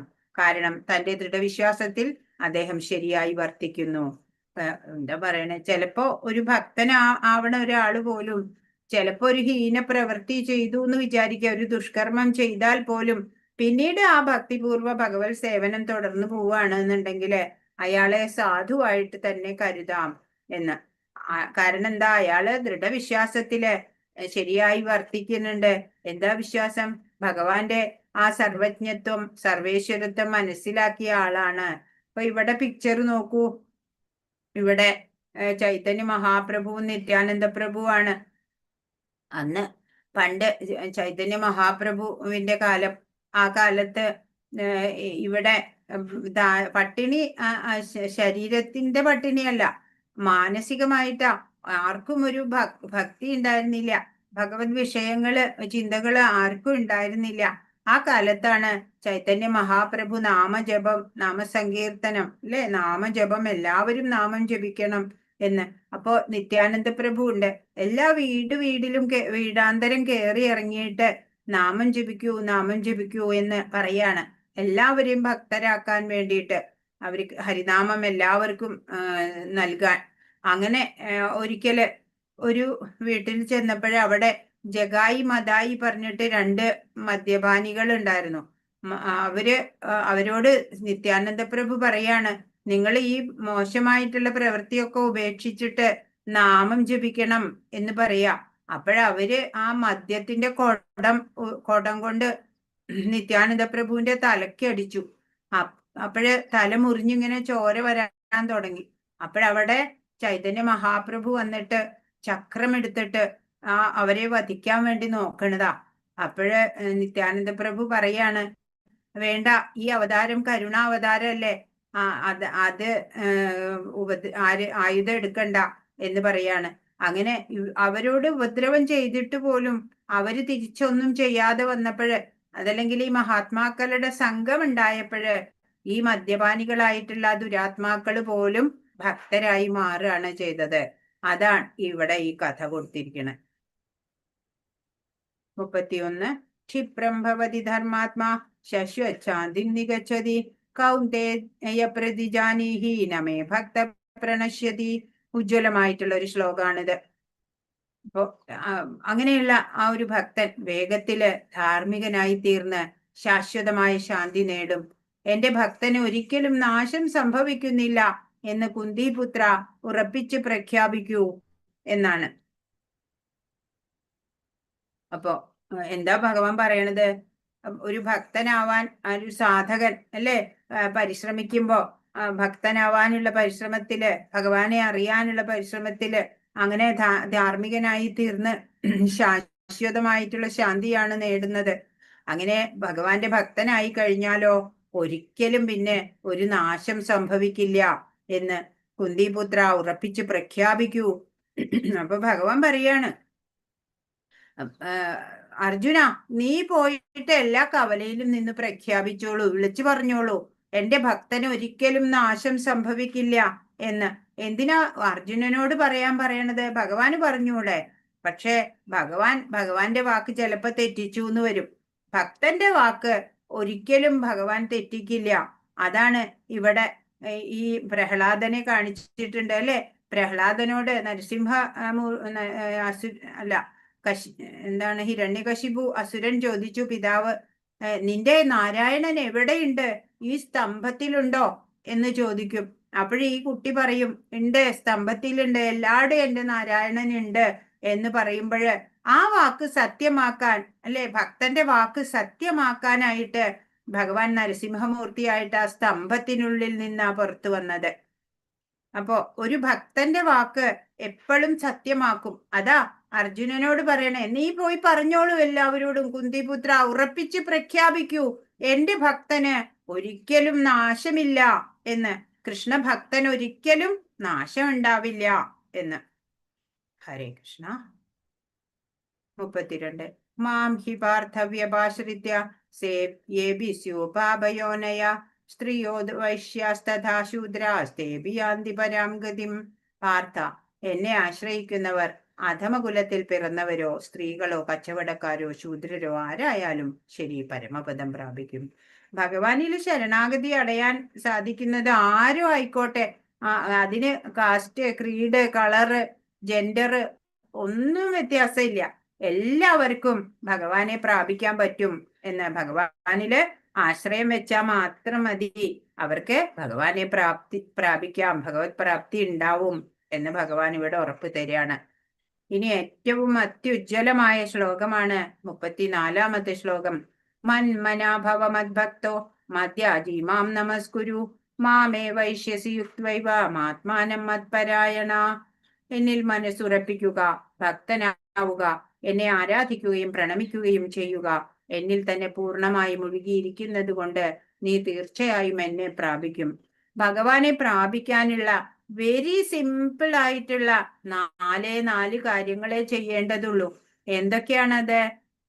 ഭഗവാനിൽ മനസ്സുറപ്പിക്കുക, ഭഗവാന്റെ ഭക്തനാവുക, ഭഗവാനെ ആരാധിക്കുകയും പ്രണമിക്കുകയും ചെയ്യുക, ഭഗവാനിൽ തന്നെ പൂർണ്ണമായി മുഴുകിയിരിക്കുക. അങ്ങനെയുള്ള ആള് തീർച്ചയായും എന്നെ പ്രാപിക്കും, ഭഗവാനെ പ്രാപിക്കുമെന്ന് ഭഗവാൻ ഇവിടെ ഉറപ്പ് തരികയാണ്. ആ ശ്യാമസുന്ദര രൂപത്തിലുള്ള ആ ഭഗവാനില് മനസ്സുറപ്പിക്കുക, ഭഗവാന്റെ ഭക്തനാവുക, ഭഗവാനെ ആരാധിക്കുക, പ്രണമിക്കുക, വീണ് നമസ്കരിക്കുക. ഇപ്പൊ നമസ്കാരം, ദണ്ഡ നമസ്കാരം ഉണ്ട് അല്ലേ? ദണ്ഡ നമസ്കാരം പുരുഷന്മാർക്ക് പറഞ്ഞതാ. ഒരു വടി താഴെ വീഴുന്ന പോലെ, അതുപോലെ ദണ്ഡ നമസ്കാരം. ഇനി സ്ത്രീകളാണെങ്കിൽ പഞ്ചാംഗ നമസ്കാരം ചെയ്യാം. പിന്നെയോ ഒട്ടും മുട്ടുവേദന ഒക്കെ ഉള്ളവരാണെങ്കിൽ കൈകൾ രണ്ടും ഉയർത്തിയിട്ട് നമസ്കാരം ചെയ്യാം. അങ്ങനെ ഭഗവാനെ പ്രണമിക്കുക എന്ന് പറഞ്ഞാൽ അത് വലിയൊരു ശ്രേഷ്ഠമായിട്ടുള്ള ഒരു അർച്ചന ആരാധന തന്നെയാണ്. അപ്പൊ ഭഗവാനെ പ്രണമിക്കുക, ഭഗവാനിൽ തന്നെ പൂർണ്ണമായി മുഴുകിയിരിക്കുക. അങ്ങനെ വരുമ്പോ തീർച്ചയായിട്ടും നമുക്ക് ഭഗവാനെ പ്രാപിക്കാൻ പറ്റും.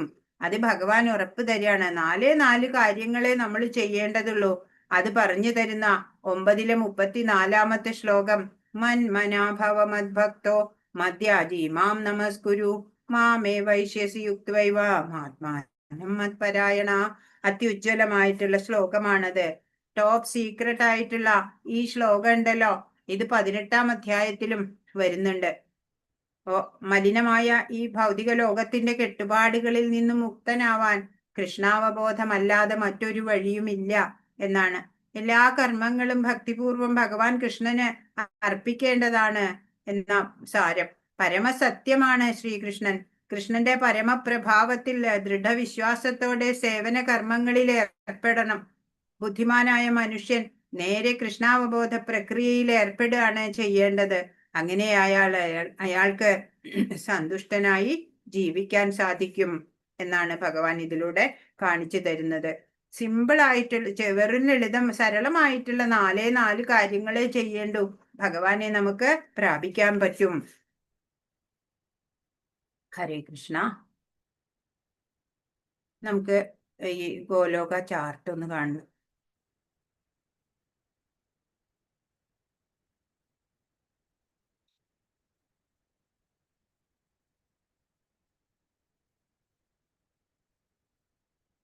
ഇതാണ് ഗോലോക ചാർട്ട്. ഗോലോക ചാർട്ട് ഇതിങ്ങനെ നീളമുള്ളതാട്ടോ. ഇത് ഇവിടം വരെ, സോറി, ഇത് മുകളിൽ നിന്ന് താഴത്തേക്ക് ആക്കട്ടെ. ഞാൻ താഴേക്ക് കൊണ്ടുവരുന്നു. താഴേക്ക് വരുമ്പോ ഇങ്ങനെ വന്നിട്ട് ഇവിടം വരെ ഉണ്ട്. ഇത് താഴെ ഭാഗമാണ് ചാർട്ടിന്റെ. ഇതിങ്ങനെ മുകളിലേക്ക് ഇങ്ങനെ വരുമ്പോ ഇങ്ങനെ വന്നിട്ട് ഇത് മുകളില് ഗോലോക ചാർട്ട്. അപ്പൊ ഞാൻ താഴേന്ന് പറഞ്ഞു തുടങ്ങാം.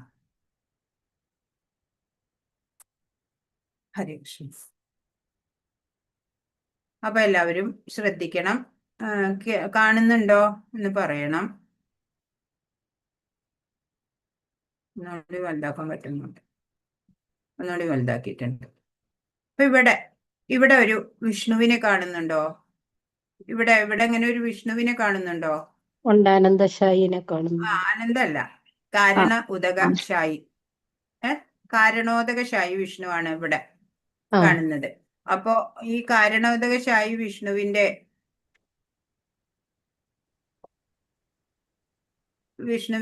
ശരീരത്തിൽ നിന്ന് ഇങ്ങനെ അനേകം ബ്രഹ്മാണ്ടങ്ങൾ വന്നുകൊണ്ടിരിക്കുകയാണ് നമ്മൾ പറഞ്ഞു. ഈ ഗോൾഡൻ ബബിൾസ് പോലെ, മുത്തുകൾ പോലെ കാണുന്നില്ലേ? അതൊക്കെയാണ് ഈ ബ്രഹ്മാണ്ടങ്ങള്. അതിലൊരു ബ്രഹ്മാണ്ടമാണ് നമ്മളുടെ ബ്രഹ്മാണ്ടമായിട്ടുള്ള ഈ കാണുന്ന ഈ ഈ എന്താ പറയാ കറുത്തിട്ടുള്ള ഈ ഇത് റൗണ്ടില്ലേ, ഇതാണ് നമ്മൾ ഇരിക്കണ ഈ ബ്രഹ്മാണ്ടം, നമ്മൾ ഇരിക്കണത്.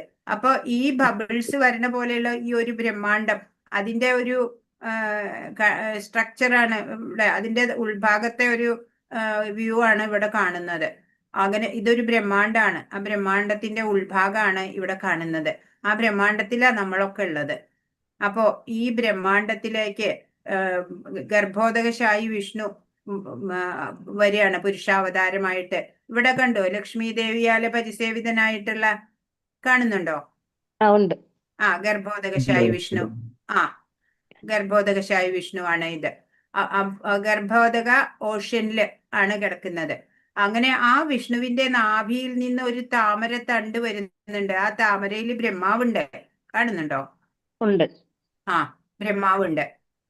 അപ്പോ ഈ താമര തണ്ടുണ്ടല്ലോ, ഈ താമര തണ്ടിനകത്താണ് 14 ലോകങ്ങളുള്ളത്.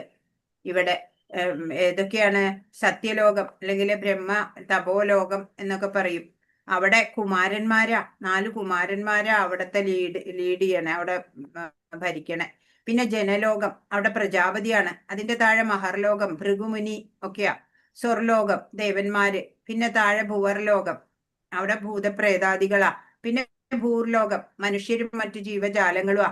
പിന്നെ അതിന്റെ താഴെ പാതാള ലോകങ്ങള്, അതലം അസുരര് ദാനവര്, വിതലം അവിടെയും ശിവനുണ്ട്, അസുരരുണ്ട്. സുതലത്തിലെ ബലി മഹാരാജാവുണ്ട്, വാമന ഭഗവാനുണ്ട്. തലാതലം അത് മയന്റെ, മഹാതലം നാഗങ്ങളുടെ, രസാതലം ദൈത്യന്മാരുടെ, പാതാളം വാസുകിയുടെ നാഗങ്ങളുടെയും. അതിന്റെയും താഴെ അങ്ങനെ ഈ 14 ലോകങ്ങളാണ് ഈ താമരത്തണ്ടിലുള്ളത്. അതിന്റെയും താഴെ 28 നരകലോകങ്ങൾ വേറെയും ഉണ്ടെന്നാ പറയണത്. അപ്പോ ഓരോ ബ്രഹ്മാണ്ടത്തിലും ഒരു ക്ഷീരസാഗര വിഷ്ണുവും ഉണ്ട്. ഇവിടെ കാണാം, ഒരു ക്ഷീരസാഗര വിഷ്ണു ഉണ്ടാവും. ഈ ബ്രഹ്മാണ്ടത്തിൽ പിന്നെ ധ്രുവനെയും കാണാം.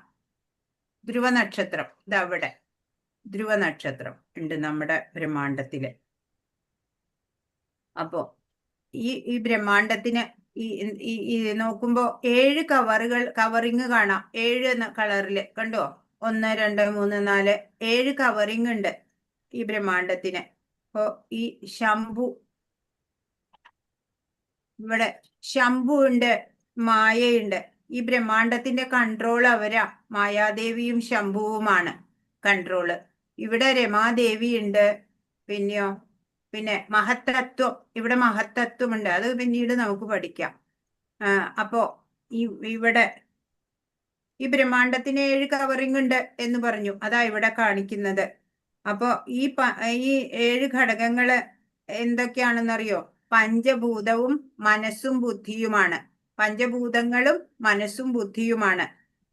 പിന്നെ ഈ 7 കവറും പൊട്ടിക്കുമ്പോഴ് എന്താ ഉണ്ടാവുകയെന്നറിയോ? ഈ സ്പിരിച്വൽ വേൾഡിലേക്കാണ് പിന്നെ നമ്മൾ പോവുക. ഇപ്പൊ ഇത് ഭൗതിക ലോകമാണ് അല്ലേ? ഈ ഭൗതിക ലോകത്തിൽ നിന്ന് പിന്നെ ആധ്യാത്മിക ലോകത്തിലേക്ക് നമ്മൾക്ക് കടക്കണം. അങ്ങനെ കടക്കണമെങ്കിൽ ഒരു ജീവൻ എന്തു വേണം? ഈ 7 കവറിങ് പൊട്ടിക്കണം.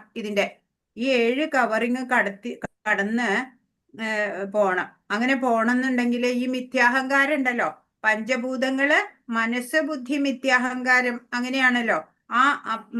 അപ്പോ പ്രകൃതിയുടെ അഷ്ടത എന്ന് പറഞ്ഞില്ലേ നമ്മള്, 8 പ്രകൃതി ഗുണങ്ങള്. അങ്ങനെയാണ് പ്രകൃതി.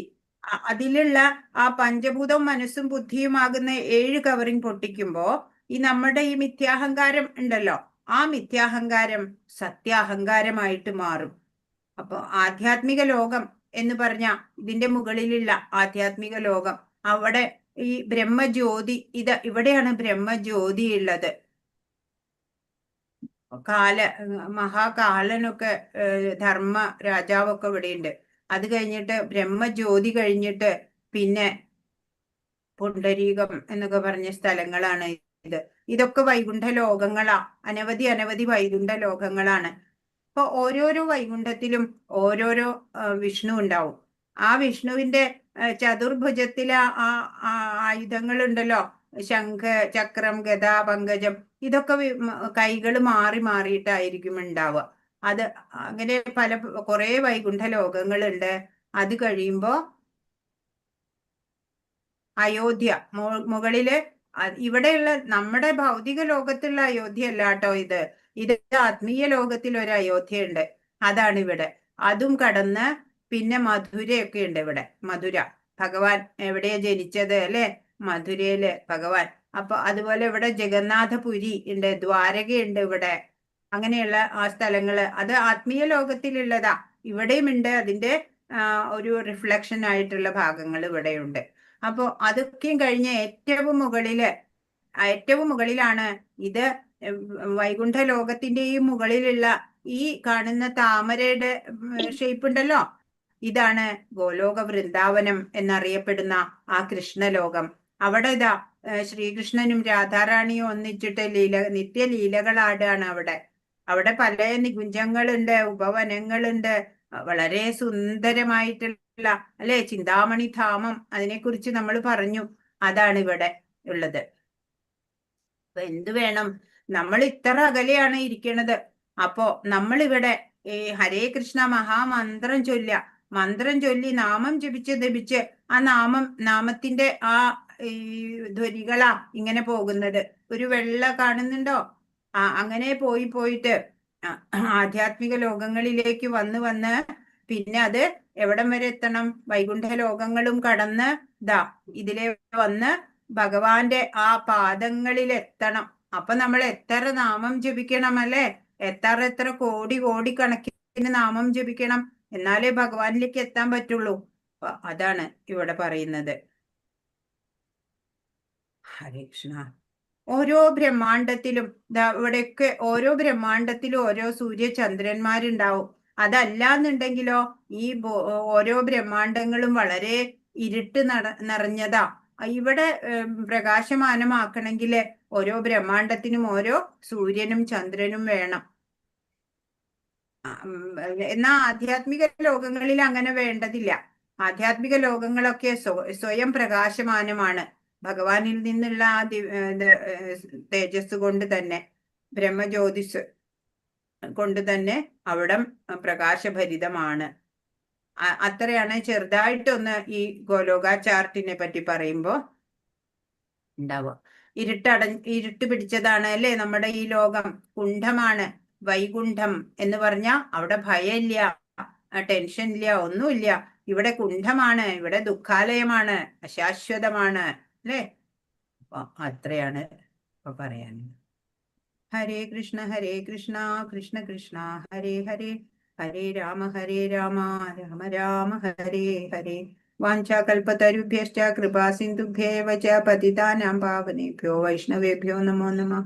അനന്തകോടി വൈഷ്ണവ വൃന്ദ കി ജയ്. ശ്രീല പ്രഭുപാദ് കി ജയ്. ഗുരു മഹാരാജ് കി ജയ്.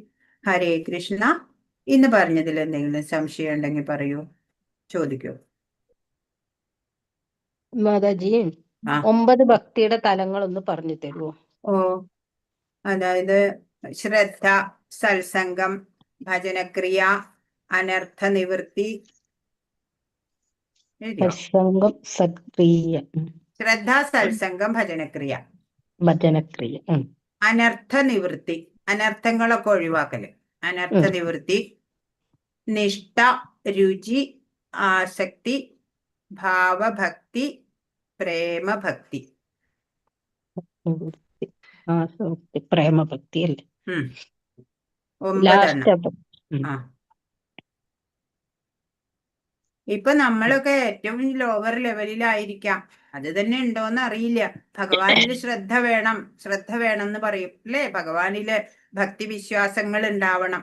ആ ഒരു ലെവലിലെങ്കിലും നമ്മളായ പിന്നെ സത്സംഗത്തിലൂടെ കുറച്ചും കൂടെ ഉയരുക, പിന്നെ ഭജനക്രിയകളിലൂടെ കുറച്ചും കൂടെ ഉയരുക അല്ലെ? പിന്നെ അനർത്ഥങ്ങളൊക്കെ ഒഴിവാക്കാൻ ശ്രമിക്കുക, പിന്നെ നിഷ്ഠയോടെ പ്രവർത്തിക്കുക അല്ലെ? ആചാര്യന്മാര് പറഞ്ഞു തരണ പോലെ തപശ്ചര്യയോടെ. അങ്ങനെ നമ്മളുടെ രുചികളൊക്കെ വ്യത്യസ്തമാവും. ഭൗതികമായിട്ടുള്ള രുചികളൊക്കെ മാറി ആത്മീയ രുചികള്, ഭഗവാനിലേക്ക് രുചി വരും അല്ലെ? നാമജപത്തിൽ രുചി വരും. പിന്നെ ആസക്തിയൊക്കെ കുറയ്ക്കുക, പിന്നെ ഭാവഭക്തിയിലേക്ക് വരും നമ്മള്. ആ ഭാവം ഭഗവാനെ നമ്മൾ ഇങ്ങനെ ഭാവന ചെയ്ത് കാണാൻ നമുക്ക് പറ്റും. പിന്നെ ആ ടോപ്പ് മോസ്റ്റ് ലെവലില് ആ പ്രേമ ഭക്തി ഭാവത്തിലേക്ക് നമ്മൾ വരണം. അപ്പോഴേ ഭഗവാനെ കിട്ടുള്ളൂ. അല്ലാണ്ട് വെറുതെ ഇങ്ങനെ ഞാൻ ഭക്തനാന്ന് പറഞ്ഞത് കൊണ്ടൊന്നും ഭഗവാനെ കിട്ടില്ല. ഹരേ കൃഷ്ണ. ഒരു ചോദ്യം നോക്കിക്കോളൂ.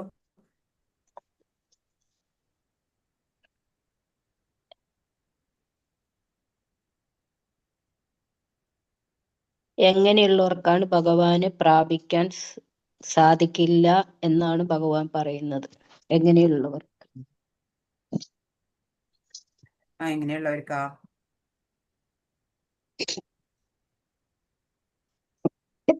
ആൻസർ പറഞ്ഞോളൂ. ഭക്തിയുത സേവനത്തിൽ വിശ്വാസമില്ലാത്തവർക്ക് ഭഗവാനെ പ്രാപിക്കാൻ കഴിയില്ല. ആ, ഭഗവാന്റെ രണ്ട് ശക്തികൾ ഏതൊക്കെയാ? അധമശക്തി, ഭൗതിക ശക്തി, ഭൗതിക ശക്തി, ആന്തരിക ശക്തി. ആ, ഭൗതിക ശക്തി എന്ന് പറഞ്ഞാൽ ബഹിരംഗ ശക്തി എന്ന് പറയുന്നത് ഭൗതിക പ്രകൃതി, അന്തരംഗ ശക്തി എന്ന് പറയുന്നത് ജീവാത്മാക്കള്. ഇനി 9:13 എന്താ പറയണേ? വ്യാമോഹം ബാധിക്കാത്ത വിശിഷ്ടാത്മാക്കൾ ദൈവിക പ്രകൃതിയാൽ സുരക്ഷിതരാണ്. അവർ എപ്പോഴും ഭക്തിപൂർവം സർവഭൂതങ്ങൾക്കും അധികാരണവും അഭിയനുമായ പരമപുരുഷനുമായ ഭഗവാന്റെ സേവനത്തിൽ മുഴുകുന്നു. ഹരേ കൃഷ്ണ. അതൊക്കെയാണ് അല്ലേ top most secret, king of knowledge ആണ് പറഞ്ഞു തരുന്നത്. ശ്രേഷ്ഠതലം അറിയാം. ആ, ഭഗവാനെ എങ്ങനെ ആരാധിക്കണമെന്നാണ് 9:14 പറയണേ? സ്നേഹത്തോടും ഭക്തിയോടും കൂടി കീർത്തിക്കുക, പുണ്യനാമങ്ങൾ സങ്കീർത്തനം ചെയ്യുക, സനാതന രൂപത്തെ വർണ്ണിക്കുക, സതതം എല്ലായ്പ്പോഴും സതതം കീർത്തയന്തോ മാം അല്ലേ? കീർത്തനം ആലപിച്ചുകൊണ്ട് നിശ്ചയദാർഢ്യത്തോടെ ആ, പ്രയത്നിച്ചുകൊണ്ടും പ്രണമിച്ചുകൊണ്ടും ഈ മഹാത്മാക്കൾ നിരന്തരം എന്നെ ഭക്തിയോടുകൂടി ആരാധിക്കുന്നു. അതെ അതെ. ശ്ലോകം 9:22 എന്താ പറയണേ? ഭഗവാന്റെ ദിവ്യരൂപത്തെ ധ്യാനിച്ചുകൊണ്ട് പൂർണ്ണമായ ഭക്തിയോടെ ആരാണോ വേണ്ടുന്നതെല്ലാം ഭഗവാൻ യോഗക്ഷേമം യോഗക്ഷേമം വഹാമ്യഹം. അവർക്കുള്ളതൊക്കെ ഞാൻ നിലനിർത്തും, അവർക്ക് വേണ്ടുന്നതൊക്കെ ഞാൻ നൽകും എന്ന് ഭഗവാൻ പറയുന്നുണ്ട്.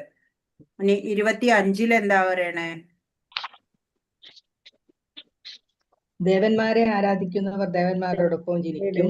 പിതൃപൂജകൾ പിതൃക്കളോടൊപ്പം ഭൂതപ്രേതാദികളെ ഉപാസിക്കുന്നവർ അവരോടൊപ്പവും ജീവിക്കും. ഭഗവാനെ ആരാധിക്കുന്ന ഭക്തന്മാർ ഭഗവാനോടൊപ്പം ജീവിക്കും. അതെ. ഇനി 26 എന്താ പറഞ്ഞേ? സ്നേഹത്തോടും ഭക്തിയോടും കൂടി എല്ലാം ഭഗവാൻ അർപ്പിക്കാം.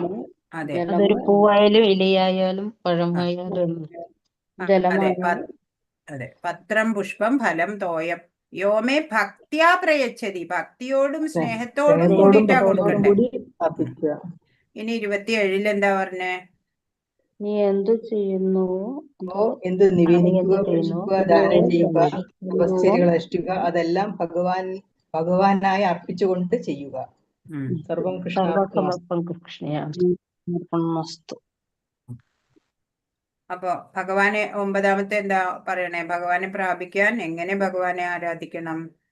കർമ്മബന്ധം മനസ്സുറപ്പിക്കുക, ഭക്തനാവുക, ആരാധിക്കുക, പ്രണമിക്കുക, എപ്പോഴും മനസ്സ് ഭഗവാനിൽ ഉറപ്പിക്കുക അല്ലേ? പൂർണ്ണമായി മുഴുകിയിരിക്കുന്നു. മന്മന എന്നെ മനസ്സിൽ എപ്പോഴും വെക്കണം. അപ്പോഴാ അങ്ങനെ ആണ് ഭഗവാനെ ആരാധിക്കുന്നത്. അപ്പോഴാ നാല് കാര്യങ്ങളെ ചെയ്യണ്ടു അല്ലേ? മന്മന ഭവ മദ്ഭക്തോ, എന്റെ ഭക്തനാവുക. മദ്യാജി എന്നെ യജിക്കുക, ആരാധിക്കുക. മദ്യാജി മാം നമസ്കുരു, എന്നെ നമസ്കരിക്കുക, പ്രണമിക്കുക അല്ലേ? അങ്ങനെ 4 കാര്യങ്ങൾ ചെയ്ത സരളമാണ്. അത് ഏറ്റവും എളുപ്പമാണ്, ടഫായ കാര്യമൊന്നല്ല പറയണത്. പിന്നെ രാജവിദ്യ രാജഗുഹ്യം എന്നതുകൊണ്ട് എന്താ ഭഗവാൻ അർത്ഥമാക്കണത്? ജ്ഞാനം രാജവിദ്യ, രഹസ്യങ്ങളിൽ വെച്ച് രഹസ്യവും ഏറ്റവും പവിത്രമായതുമാണ്. നേരിട്ട് ആത്മസാക്ഷാത്കാരം നൽകുന്നത് കൊണ്ട് ധർമ്മത്തിന്റെ പരിപൂർണതയാണിത്. ശാശ്വതവും സന്തോഷത്തോടെയും ചെയ്യാവുന്നതുമാണ്. അതെ അപ്പൊ ഏറ്റവും ടോപ്പ് മോസ്റ്റ് കോൺഫിഡൻഷ്യൽ സീക്രട്ട് ആയിട്ടുള്ള അറിവ് ഭഗവാൻ ഈ അധ്യായത്തിലൂടെ നമുക്ക് പറഞ്ഞു. ഇപ്പൊ നമ്മളൊക്കെ രാജയോഗികളായി മാറിയല്ലേ, രാജയോഗം പഠിച്ചു, രാജവിദ്യ പഠിച്ചു. ഹരേ കൃഷ്ണ. ഇനി എന്തെങ്കിലും ചോദിക്കാനുണ്ടോ?